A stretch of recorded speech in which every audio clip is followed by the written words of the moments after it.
James Lehr Kennedy grew up in Needham, Massachusetts, a suburb of Boston. He attended the College of Worcester as an undergrad and earned a master's in economics in 1973 and an MBA in 1975, both from Ohio State. He began his professional career as staff economist to the newly formed Ohio Siting Board. The Siting Board licensed energy facilities, natural gas pipelines, electric transmission lines, and generating stations. Since 1900, U.S. electricity consumption had grown at 7% per year, accompanied by an equivalent dropping in the price of electricity.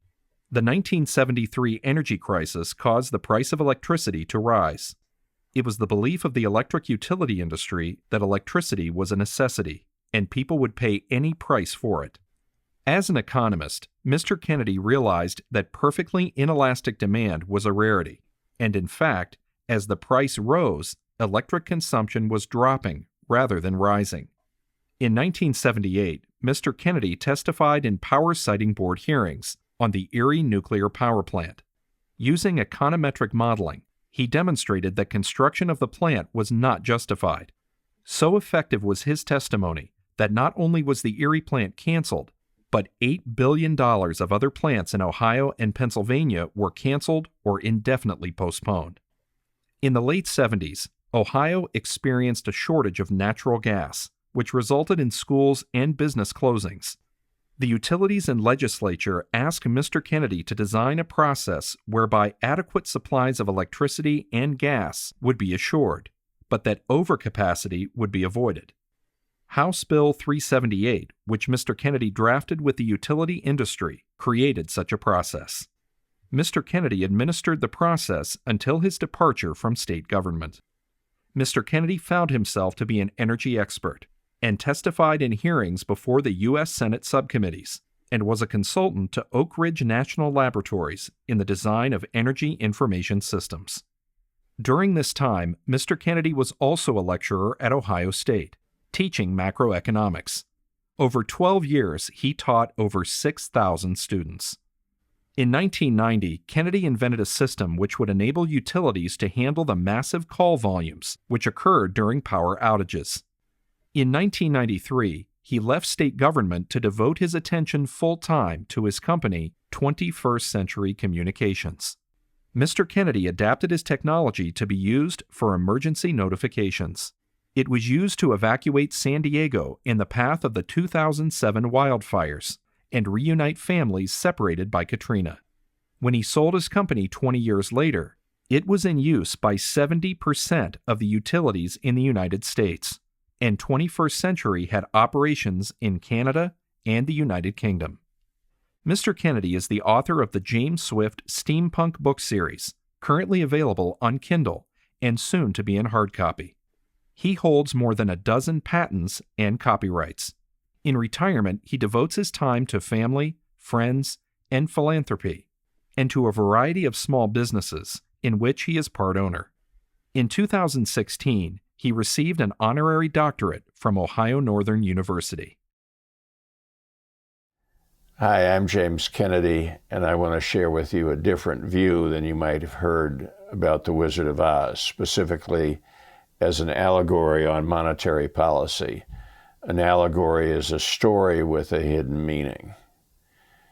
The Wizard of Oz was written by Frank Baum 120 years ago and was one of the most popular books of its time.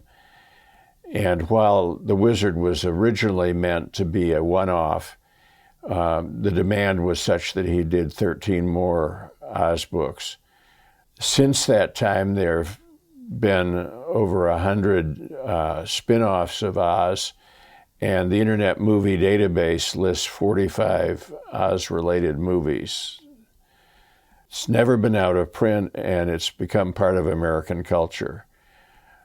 Baum himself made a 1902 musical of The Wizard of Oz. In '77, there was The Wiz, which had Michael Jackson in it, a relatively forgettable movie. And then Wicked, which was a book and then became a play musical, and now is being filmed as a movie. So Wizard of Oz is very much part of American culture. Here are some images that I brought down off the internet, show some of the diversity of Wizard of Oz. The one that's kind of fascinating to me is the one in the upper left where it says she's off to off the wizard. The thing that we all remember, though, is the 1938 musical with Judy Garland. That's the one that influences us most as we think about the story.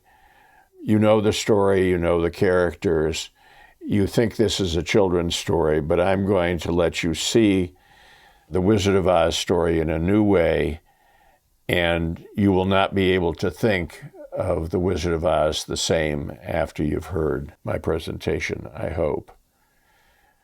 Just as an aside, the story's link to monetary policy was not made until 1964, 64 years after its publication, by a high school teacher, Henry Littlefield.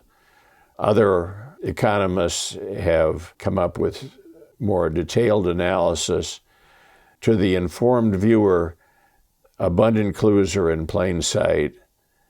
I can't give them all as part of this presentation, but as you go through it, I think you'll see that my thesis has some validity to it. First, I want to talk about the United States as it was in the 1880s. We were recovering from the Civil War. The South was decimated. 2.5% of the population was killed during the Civil War. That's, in today's valuation, that would be the equivalent of 7 million people dead. 40% of the population are farmers, and that compares to less than 2% today. And 60% live in rural areas as compared to 25% today. There were decades-long deflation and multiple bank panics. And the big issue of the day in the late 1800s was bimetallism. The way the money supply worked in the 1800s was that you brought gold and silver to the U.S. Treasury. They gave you gold and silver coins or paper equal to the value of the metal. And that's how the money supply was increased. A growing economy needs a growing money supply, as we're all familiar with the quantity theory of exchange. A shortage of money creates a higher price of money, that's to say interest rates. And in 1873, the Treasury stopped taking silver to make coins, effectively halving the money supply. This concentration on the gold standard and not accepting silver created particular problems for the farmer. Now, the farmer should be doing well. There's the rotary steel plow that gives great efficiency. There's the McCormick reaper, which replaces the scythe, and there's early mechanization. However, during an inflationary time, prices go up and the value of your dollar drops. But a decade-long deflation causes the value of the dollar to increase. And if you're a farmer, you borrow money at the beginning of the season for seed and fertilizer, and you don't get your payment until the end of the season. So you're paid back in lesser value dollars. There were a number of railroad monopolies that gouged the farmers, high interest rates, and there's even documentation that says that some bankers wanted to bankrupt the farmers and go to the European model where you had tenant farmers as opposed to the American model where farmers owned their own land. So the gold standard, that is to say, not having two currencies, not having gold and silver, worked against the farmers and small business, and it hit their rural communities the hardest. And how bad was it? Well, let's look at the price deflator. You can see that the very significant deflation is occurring. And then if you look at farm prices, you'll see that farm prices are dropping. So you have a double whammy for the farmer: deflation and a decrease in the value of his produce. All of this started a populist movement. It was called a storm out of Kansas because that's where the original movement began. The movement focused on free silver, that is to say, a restoration of silver currency into the money supply in a 16-to-1 ratio. 16 silver equal 1 gold. And another aspect of this was to break up monopolies, particularly the railroads and government ownership of utilities. And a very popular book at the time was Coyne's Financial School, which makes the case for both gold and silver currency, which is called bimetallism. And it sold 1 million copies, and it was the first economics primer for public consumption. Coyne's Financial School consists of a series of lectures given by Coyne, who is either a 12-year-old boy or a very small man. Basically, he builds an economic argument for restoring silver into the money supply. And this book made a profound impression in the United States. And I don't know if you can read the descriptions of the book at the top, but one of them is that it scourges the money changers in the temple of the Republic, which is how people talked back in 1900. This is a slide from the book, and what you see is labor being burdened by debt, stabbed in the back with the crime of 73, shackled by interest rates, on the road to pauperism, and his house is mortgaged. On the left, you'll see a woman depicted as prosperity being throttled by a ruffian banker, while silver is chained to a post and can't rescue her. And then on the right, you see Uncle Sam being rescued from destruction by bimetallism. This last slide I'd like to talk a little bit about. Apparently, labor was depicted at the time by wearing a square cap. And you see a laborer, and he's on his lunch break from the factory, and his healthy, rosy-cheeked daughter is coming up. She's bringing him his lunch in a lunch pail. You can see the lunch pail. And the factory is working, and you can see that from the smoke coming out of the factory. And the date is 1872. And then with monometallism, the factory is closed due to shortage of funds, and his daughter is impoverished, and he's impoverished, and the factory is closed. All right, going back to the 1938 movie and the book, the movie is actually 2/3 of the Wizard of Oz book. The book itself is substantially longer, and the movie misses a mission to the Good Witch of the South, Glinda. And for the sake of the movie, they combined the two witches into one. And to take advantage of Technicolor, Dorothy's shoes are ruby, but in the book they're silver. Now, the big defect of the movie, because they combined the two witches into one, at the beginning of the movie, the Good Witch of the North tells Dorothy to take the silver shoes. Then at the end of the movie, it tells her that these shoes that she's worn all the time, all she needs to do is click them together and she can go home. And why she didn't tell her that at the beginning of the movie and make Dorothy go through all the travails that she did, maybe the Good Witch of the north wasn't all that good. This is the land of Oz, and it's derived from the full series of 13 books written by Baum. And the Munchkins all wear blue. The Winkies, where the bad witch of the West is, wear yellow. And the good witch of the South's kingdom, of where the Quadlings are, all wear red. And there actually is some thought on this, the East being blue collar, the South being redneck, and the West being desert and gold, and the Emerald City being green. Good witches to the north and south, wicked witches to the east and west. Dorothy represents the American people at their best. She's honest, kind-hearted, plucky, and she is from Gray, Kansas.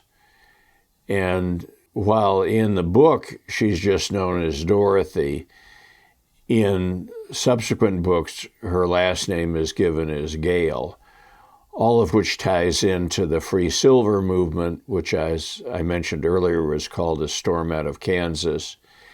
And Dorothy, in fact, rides a tornado to Oz. Toto. One of the groups that supported the Free Silver movement were the Prohibitionists, who were called teetotalers.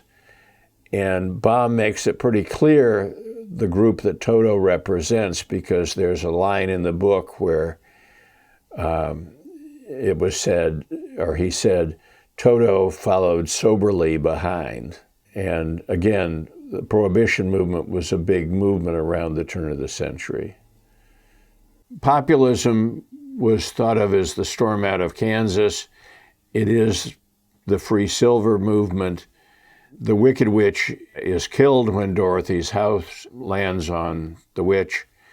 The witch represents Eastern money interests, and when she's killed, the Munchkins are set free. The Munchkins are the little people, so Dorothy has helped the little people.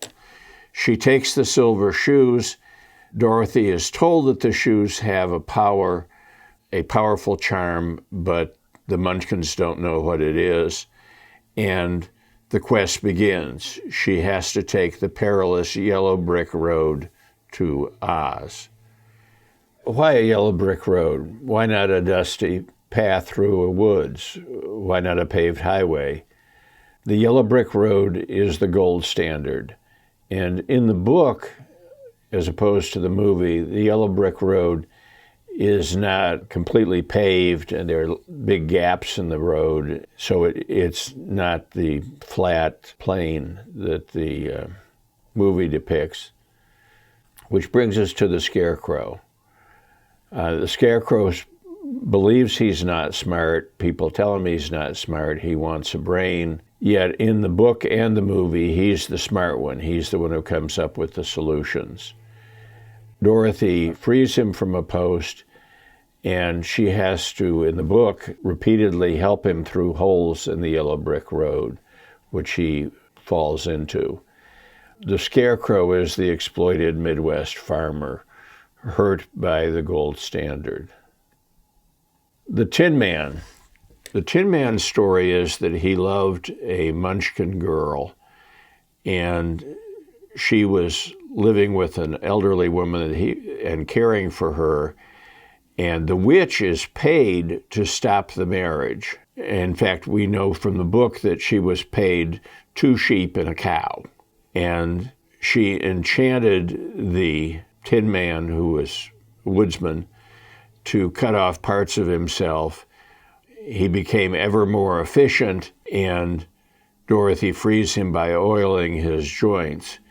He thinks he needs a heart, yet throughout the book, he's the kind and caring one, and in fact, he frequently cries and needs to be oiled to keep his movement.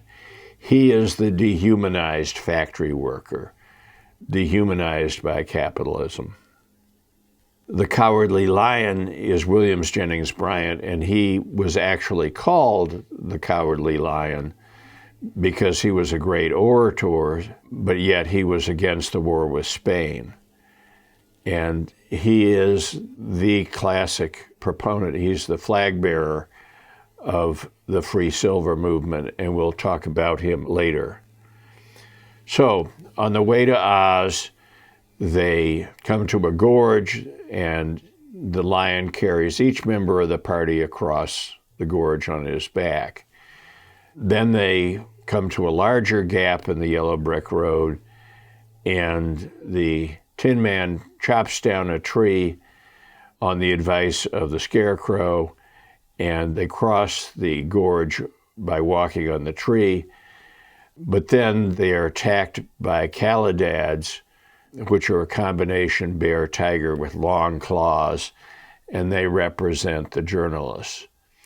In the book, the Scarecrow falls into a stream, and a swan comes and rescues him. The swan represents the suffrage movement, which also supported free silver. And finally, they get trapped in a poppy field, and it is country field mice that rescue Dorothy and the lion. And Baum was very much against U.S. involvement in China, and the poppy field represents the Opium War in China. Okay, the Emerald City.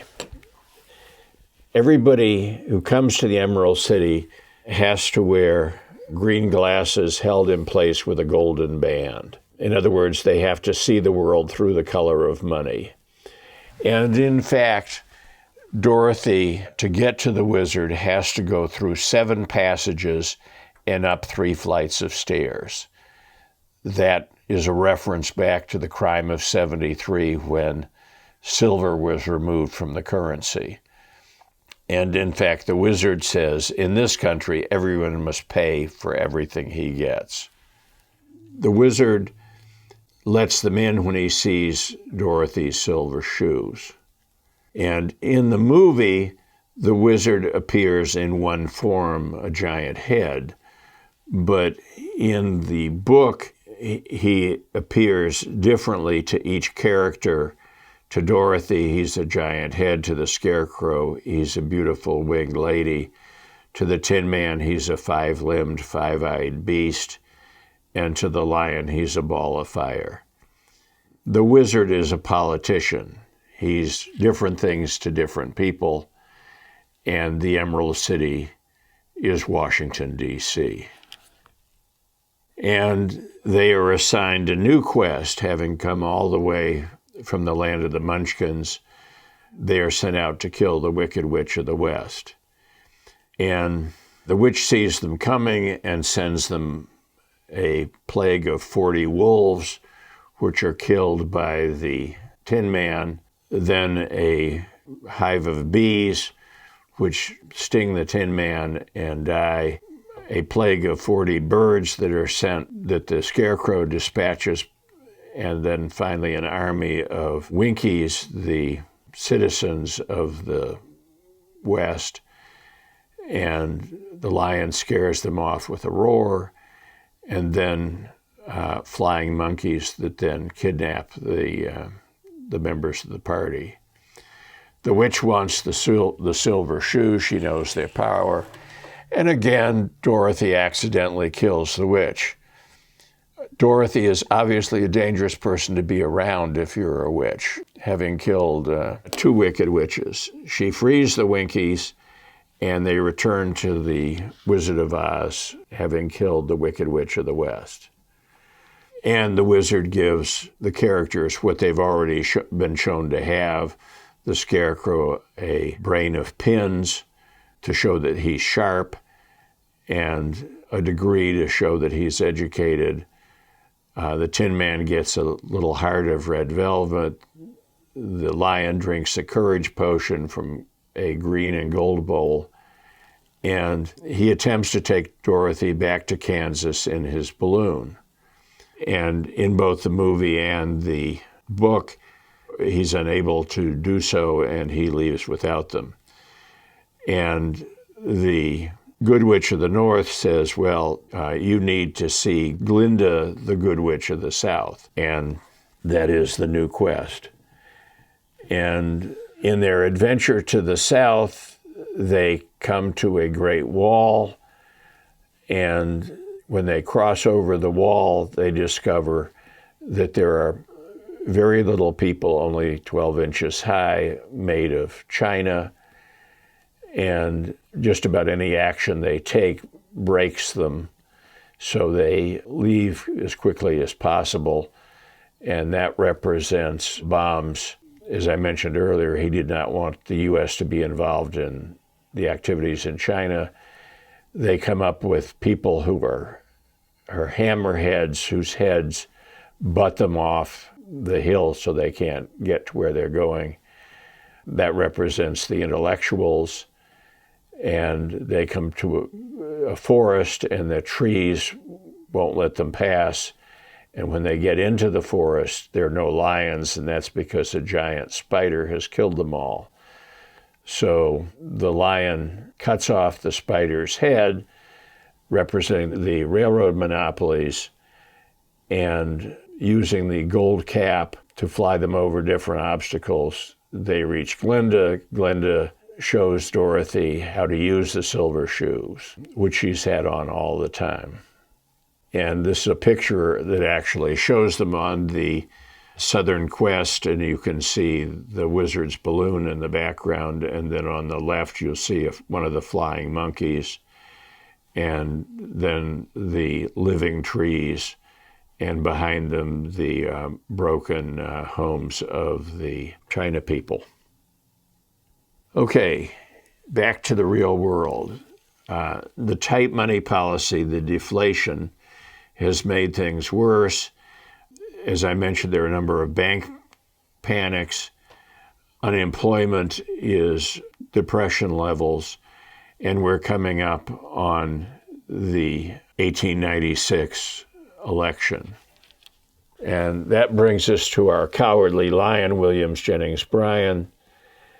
The Chicago Coliseum, the Democratic Convention, and Bryan is going to give the most brilliant political speech ever given. And this is something that historians and political scientists and economists and communications scholars and PR scholars research, and even today. And Williams Jennings Bryan is 36 years old, and he will have been the youngest person to ever run for president. And the convention is divided between those who support the gold standard and those who want free silver. And Bryan is the representative to the convention from Nebraska, and he has made a deal where he will be the last speaker of the convention. And the previous speaker is Governor Russell of Massachusetts, who is a pro-golder, but he's actually too sick for anyone to hear him. And in fact, he dies a week after the convention. Bryan's speech is called the Cross of Gold speech, and while it was not recorded at the convention because that did not exist at the time, that technology, but he later recorded the speech for posterity, and you will actually be able to hear the Cross of Gold speech given in Jennings' own words. I would be presumptuous indeed to present myself against the distinguished gentleman to whom you have listened, if this were a mere measuring of abilities. But this is not a contest between persons. The humblest citizen in all the land, when clad in the arm of a righteous cause, is stronger than all the hosts of error. I come to speak to you in the defense of a cause as holy as the cause of liberty, the cause of humanity. Bryan then goes on to talk about the bimetallism and its importance, and more or less dismantle the case for the gold standard. And then he makes this statement. When you, turning to the gold delegates, come before us and tell us that we're about to disturb your business interests, we reply that you have disturbed our business interests by your course. We say to you that you have made the definition of a businessman too limited in its application. The man who is employed for wages is as much a businessman as his employer. The attorney in a country town is as much a businessman as the corporation counsel in a great metropolis. The merchant at the crossroads store is as much a businessman as the merchant of New York. The farmer who goes forth in the morning and toils all day, who begins in the spring and toils all summer, and who by the application of brain and muscles and the natural resources of the country creates wealth, is as much a businessman as the man who goes upon the board of trade and bets upon the price of grain. The miner who goes down 1,000 feet into the earth or climbs 2,000 feet upon the cliff and brings forth from their hiding places the precious metals to be poured into the channels of trade are as much businessmen as the few financial magnates who in a back room corner the money of the world. Now, what he has cleverly done is he's drawn a contrast between the common man and the Eastern city-dwelling elite. And he compares the farmer with the businessman who he casts as a gambler. And basically, at this point, he has his audience in the palm of his hand. And they're just going wild. There are two ideas of government. There are those who believe that if you only legislate to make the well-to-do prosperous, their prosperity will leak through to those below. Historians note this is the first time the concept of trickle-down economics is mentioned in political speech. The notion of raising up the poor and the common man would inform political discussions for the Democratic Party for the next 80 to 90 years. Reformer Teddy Roosevelt's Square Deal, Franklin Roosevelt's New Deal, and Lyndon Johnson's War on Poverty. Likewise, the incarnation of trickle-down concept we see informing today's Republican Party with tax cuts for the job creators, a euphemism, of course, for the wealthy. They tell us that the great cities are in favor of the gold standard. We reply that the great cities rest upon our broad and fertile prairies. Burn down your cities and leave our farms, and your cities will spring up again as if by magic. But destroy our farms, and the grass will grow in the streets of every city of the country. And having done that, he comes to his big finish. Having behind us the producing masses of this nation and the world, supported by the commercial interests, the laboring interests, and the toilers everywhere, we will answer their demand for a gold standard by saying to them, you shall not press down upon the brow of labor this crown of thorns. You shall not crucify mankind upon a cross of gold. As he was saying these words, he placed his hands on his head, fingers extended like a crown of thorns, then spreads his arms as though he were being crucified on a cross. He holds this pose for 5 or 6 seconds. Now the hall, which had been cheering his every statement, has become dead quiet. He's thinking to himself, was that last bit a little over the top? He returns to his seats. The audience is still, stunned. And suddenly the Colosseum goes wild. People are throwing their hats and coats in the air. They're waving their handkerchiefs. And they rush the stage. They carry Brian on their shoulders. The state banners are all placed with Nebraska. And he wins the Democratic nomination, which is awarded to him the next day. So the book ends with the Scarecrow replacing the Wizard of Oz as king. The Tin Man becomes king of the Winkies, the Western Kingdom. The lion rules the southern forecast, Dorothy goes home to Kansas, and the silver shoes are lost in the great desert. And that is the end of the book. However, public opinion forced Baum to write 13 more Oz books. And then his relatives started writing Oz books, and others have written more Oz books. And I think the total number of direct descendant Oz books is something like 26.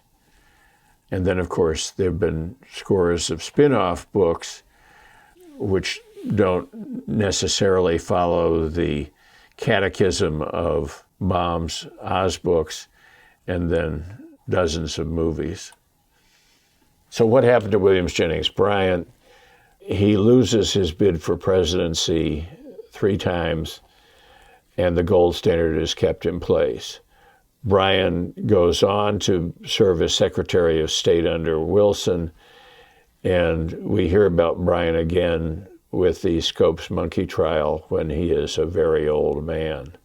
So while the gold standard is kept in place, gold has been discovered in the Yukon. Gold was discovered in South Africa. The cyanide process makes gold extraction cheaper and more efficient, and it's now possible to extract gold from poorer ore. And crop failures in Europe help the farmers in the U.S. and bring gold back into the country. Therefore, the money supply increases, deflation stops. And then in World War I causes the world to leave the gold standard. Under the gold standard, anyone could exchange paper money for gold. $20 of paper got you a $20 gold piece. The Great Depression caused massive deflation as people were afraid to spend. There were runs on banks, and people hoarded gold. Once again, the gold standard was shrinking the money supply and hurting the economy and economic recovery.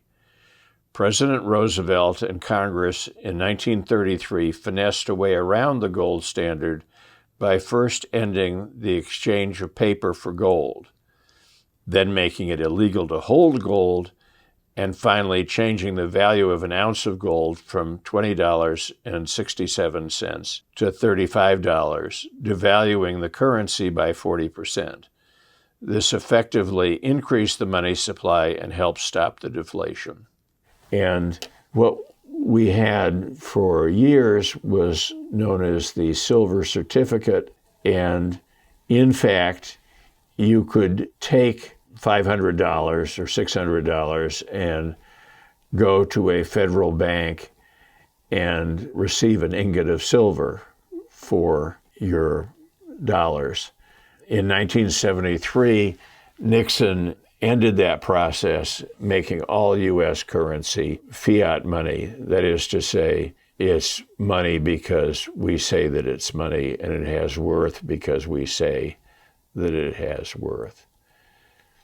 So, to recap, Dorothy is everyman, Toto represents the prohibitionist, the Wicked Witch of the East is Eastern financial interest, the Scarecrow is exploited Midwest farmers, the Tin Man is dehumanized factory worker, the Cowardly Lion is William Jennings Bryan, and the Emerald City is Washington, D.C.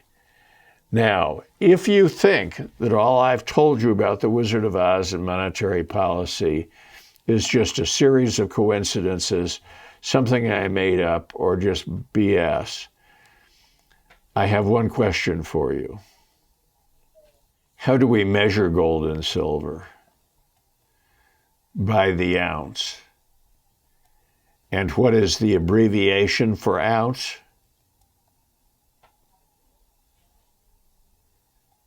Any questions?